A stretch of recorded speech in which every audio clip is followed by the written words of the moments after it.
Kesempatan besar untuk membantu orang lain jarang datang, tapi kesempatan kecil selalu mengelilingi kita, dan mereka adalah anak muda yang selalu mengambil kesempatan itu.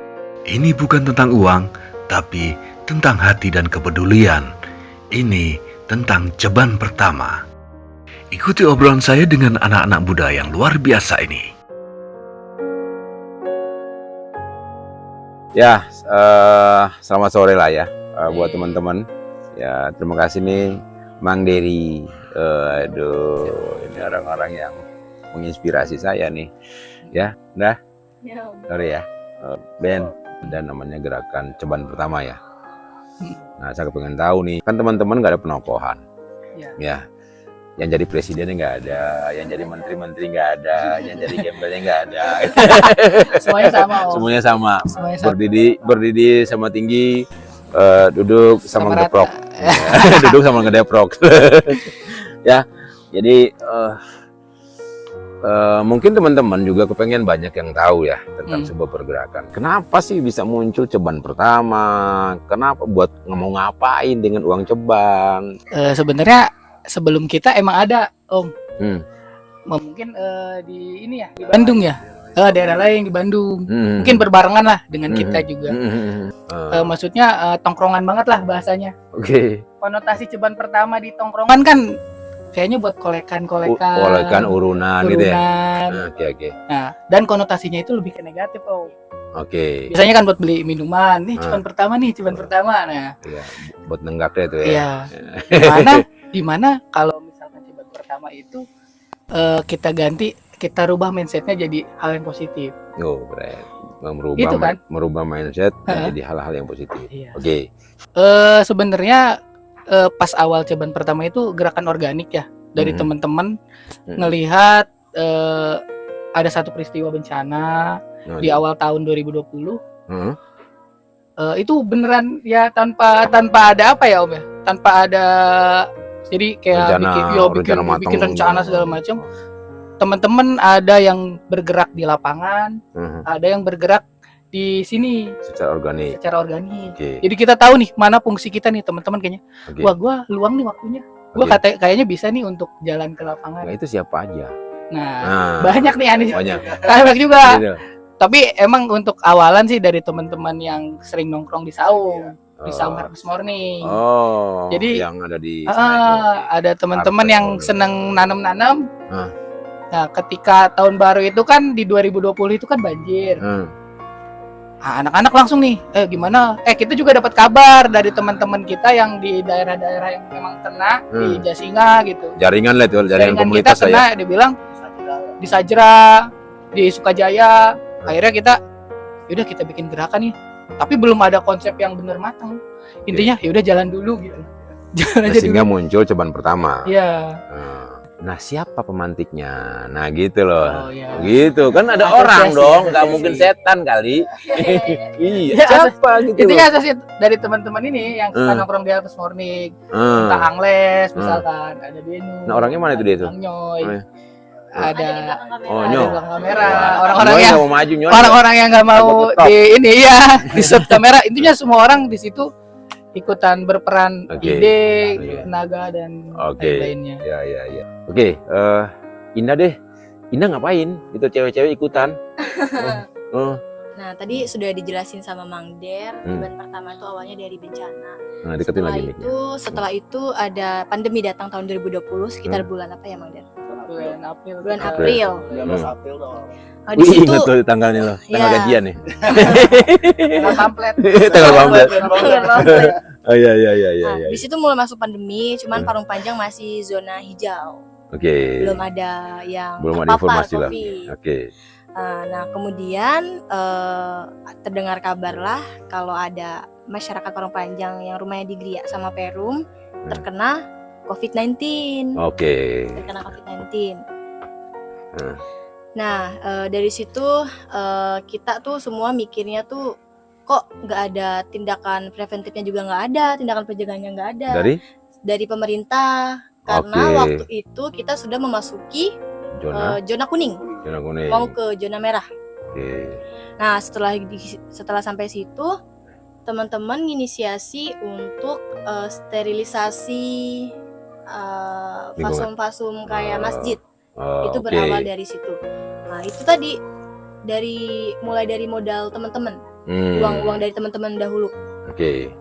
Nah, dilanjut pembuatan pamflet, meneruskan ceban pertama, meneruskan konsep-konsep dengan metode pengumpulan donasi itu yang ceban pertama itu, karena menurut Indah juga cukup menarik ya konsep ceban pertama ini, lebih ke tongkrongan banget gitulah, dan orang-orang juga ngelihatnya tuh nggak berat banget gitu. Kalau ceban cuma donasi itu ya kecil lah dan gampang juga, apalagi kalau misalnya semua kontribusi dengan ceban pertama itu pasti dapat donasi yang jumlahnya lumayan banyak juga. Waktu itu dapat berapa kira-kira? 7 juta. Apa yang paling sulit kalian ketemui pada saat kalian turun?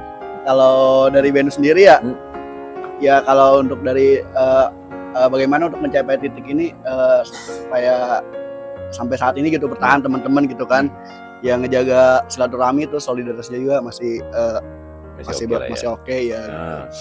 Nah terus kayak ngapain sih lu capek-capek gitu kan gini ya kan, ya itu apa ya, kalau Benu sendiri ngelihat tadi kayak keresahan tadi ya, wah kayaknya belum ada gerak-gerak nih ngapain gitu kan ya kan, akhirnya ya ada apa sih tadi, ada gagasan udah kita bikin ini yuk, ayo kita jalan. Ya udah. Udah berapa tahun kira-kira? Dari tahun 2020 ya? Dari tahun 2020. Dari tahun 2020 awal sampai 2022 berarti udah hampir 3 tahun. Iya, tapi tahun ini ada ya? Di tahun 2001 kita ada. 2021. Oh iya, 2021 yang Kedaung ya, Kedaung. Pas banjir bandang kita hampir sebulan stay di sana. Iya. Oke. Di Kedaung ya? Banjir gede itu ya? Di Yang Kedaung. rumah orang jembatan sampai rubuh itu ya? Kita buka dapur umum juga sebulan. Buka dapur umum Sebulan naik. di sana ya? Kalau itu kita lebih luas kayak beberapa kecamatan kita ya. Ya akhirnya kita menjaring lebih Menjaring. luas. Yang kalian harapin sih apa sih sebetulnya yang membuat kalian ingin tetap berbuat? Perasaan sih Om yang nggak bisa di ini ya. Jadi nggak bisa Gua di. demen nih kalau ngomong perasaan. Jadi nggak bisa di inilah gitu. Entah capeknya mungkin apa ya, nggak kerasa capek, teman-teman nggak kerasa capeknya gitu. Oke. Masih mau ngelanjutin gerakan-gerakan kayak gitu lagi? Ya jelas Om. Nah kan sibuk apa gitu loh, Ya. mencari apa sesuatu. Kalau di Mungkin Indah cari jodoh gitu. jadi kalau di teman-teman tuh gerakan mungkin kita tidak terstruktur seperti organisasi Oke. atau lembaga-lembaga. Nah. Tapi teman-teman punya inisiatif untuk mengisi kekosongannya masing-masing. Wih, Di bidangnya di masing-masing. bidang masing-masing. Itu Mang dia. Dery sekarang apa? Nah, kalau misalkan saya kan akan di lapangan nih untuk tim survei. Biasanya saya diturunin lebih awal nih Om. Lebih awal. Ya, mau dimanapun pasti, mau di hutan, di apa pasti turun lebih awal nih. Oke. Kalau kita kemarin, pelajaran dari kita akan lihat dulu apa kebutuhan masyarakat yang akan kita bantu. Oke. Jadi secara struktur ya seperti itu ya. Iya, walaupun kita itu, tidak struktur. tidak Tapi struktural. teman-teman punya inisiatif itu. Oke, Akhirnya membuat satu sistem sebetulnya. nggak mubazir juga Om uangnya. Oke. Jadi ketika kita pertama, kita datang ke tempat bencana longsor, apa yang akan kita bantu dulu? Kita lihat dulu. Oh ternyata dia secara untuk tempat tinggal nggak ada karena kena musibah. longsoran. Oke. Berarti yang kita butuhin adalah ngebersihin rumah-rumah dia. Oke. Itu titik kita. Yang kedua adalah mungkin bantuan makanan itu ada di pemerintah atau di institusi lain. Nah kita tutupin yang lain. Nih ada yang lupa penerangan di malam hari, misalkan. Nah kita tutup itu. Akhirnya uang yang ada di kita belikan, misalkan kemarin kita sempat beli lampu emergensi itu sampai berapa puluh ya. Untuk satu kampung Om. Satu kampung itu Kita beliin untuk satu kampung emergensi. Karena yang kita lihat listrik itu akan padam, prediksi akan dibangun tiang listrik lagi itu di Sukajaya. Kita itu di Babakan Cibarani, itu dia katanya 1 tahun akan mati. Karena dia terisolasi. Oh, kalian masuk ke sana? Kita masuk perjalanan dari posko terakhir itu Pasir Madang itu kita 7 jam. 7 jam? Satu orang bawa beras 5 kilo, 10 kilo. Oke. Dengan perbekalan yang ada. Nah kemarin kita pas pertama, kita mikirnya ini di posko banyak, tapi nggak ada yang distribusi. Akhirnya kita hanya bawa tenaga sama tas. Di pertama kita ke Sukajaya, kita cuma bawa tas. Oke. Karena kita tahu kekurangannya ini distribusi. Oke. Ternyata seminggu setelah kejadian longsor, itu kita tim pertama yang masuk ke situ. Oke. Jadi dia 1 minggu menggantungkan harapan masyarakat di situ tuh menggantungkan harapan kepada bantuan pada gerakan itu. Iya, pada pada instansi, pada pemerintah. Ternyata belum ada yang masuk. Belum ada yang masuk. Wah, itu sedih banget sih Om. Itu kita cerita semuanya nangis karena kita disambut, kita turun masuk ke ke satu kayak lembah gitu Om. Akhirnya ada pemukiman, itu warga semua ngebaris. Terus saya merinding itu ceritanya. Ibu-ibu, anak-anak maghrib masih inget. Itu mereka nangis semua, terus kita datang. Jadi mereka bergantung hidup seminggu itu cuma ngandelin sisa-sisa kebun yang nggak kena longsor. Jadi ada singkong. Nah, mereka sistemnya kolektif tuh. Jadi singkongnya itu direbus di rumah Pak RT, dibagi sama rata di 50 kakak itu. Jadi ada 50 kakak di situ. 50 kakak.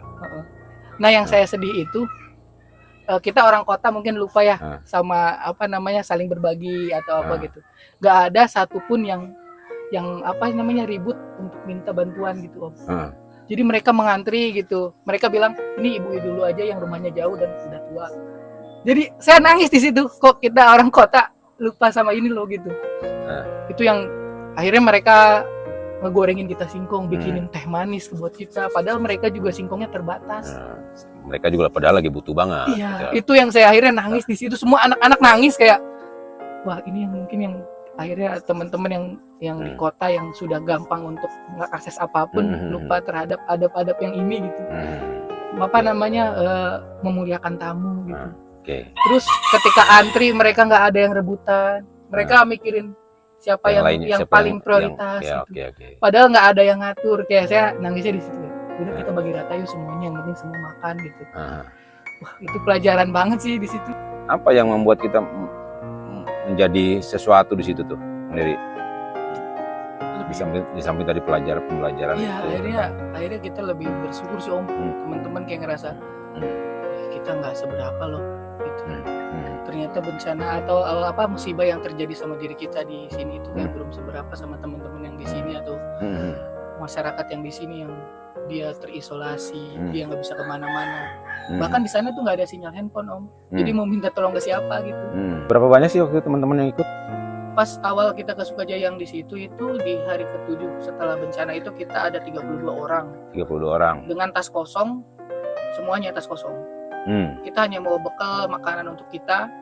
Jadi logistik untuk 32 orang itu makan 2 kali. Sisanya itu kita bawa minyak sayur, bawa bawa beras. Satu orang itu kita wajibin 5 kilo atau 10 kilo. Itu pribadi. Untuk pribadi. Terus minyak sayur. Terus susu dan segala macam itu peralatan pokok karena kita tahu pasti mungkin butuh itu di masyarakat ya. Iya. Akhirnya kita logistik itu datang mungkin hampir 1-2 kintal kali itu beras di posko itu. Nah, gimana harapannya? Ya kalau harapan saya sih ya pengennya masih lanjut terus ya teman-teman masih bisa menjaga solid gitu kan. Solidaritas. Gitu.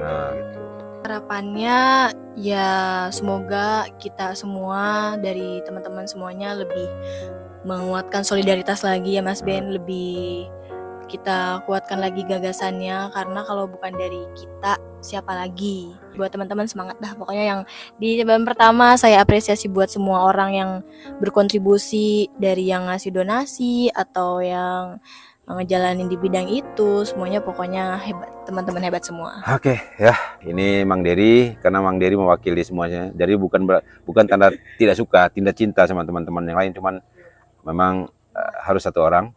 Oke. Kurang lebih seperti ini. Cepet banget.